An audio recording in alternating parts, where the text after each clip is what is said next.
Having difficult conversations are never easy. Most of us would honestly rather avoid the awkwardness of having conversations like these. But as Christians, we have a responsibility to walk into these with grace and love that we have been given through Jesus. Thankfully, we do not have to start these conversations without a plan. In Matthew 18:15-17, Jesus gives us an example to follow of how we should walk through these difficult conversations. To start off, we are told to go and talk to the person we are at odds with. Jesus tells us to go and do this privately, meaning just a one-on-one conversation. In my experience, sitting down to coffee or a meal is always a great setting to have a one-on-one chat about anything, especially if it seems uncomfortable at first. If this initial conversation doesn't resolve the conflict, Jesus then tells us to grab 2 or 3 others to sit down again. These other people that are being involved should be people that both parties know and trust and are neutral parties. This should not be an opportunity to gang up on someone or to try to bring in people that will blindly take one position or another. Remember that we are acting out of grace and love, not out of a need to be right. Finally, Jesus tells us that if these first 2 attempts don't work out, to bring the issue to the church and let them talk it out with you.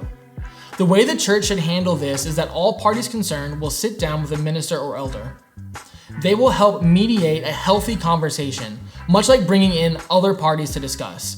The minister or elder that is brought in will ideally be known by both parties involved and is looking to help facilitate healthy conversation that leads to a mutual resolution of the problem. This is not a space to give judgment or pass out sentences to a presumed guilty party. The minister or elder is looking to lead a conversation full of grace and love so that God may be glorified in it. I want to leave you with 2 things. First, whenever we have to walk into difficult conversations, we must remember to keep God at the forefront of the conversation. Everything that we do as Christians is meant to glorify God, and especially this hard stuff. We can't walk into conversations like these looking to prove the other party wrong or to justify our own position. We need to be pursuing the outcome that will best glorify God. Second, we need to remember that these conversations are difficult for everyone involved. It is not easy to confront someone, and it isn't easy to be confronted by someone. That is why we need to have extra measures of grace and love when we find ourselves on either side of this scenario. Difficult conversations are difficult, but when we follow the outline Jesus has given us and give extra grace and love, we can see God move in incredible ways that will strengthen all who are involved.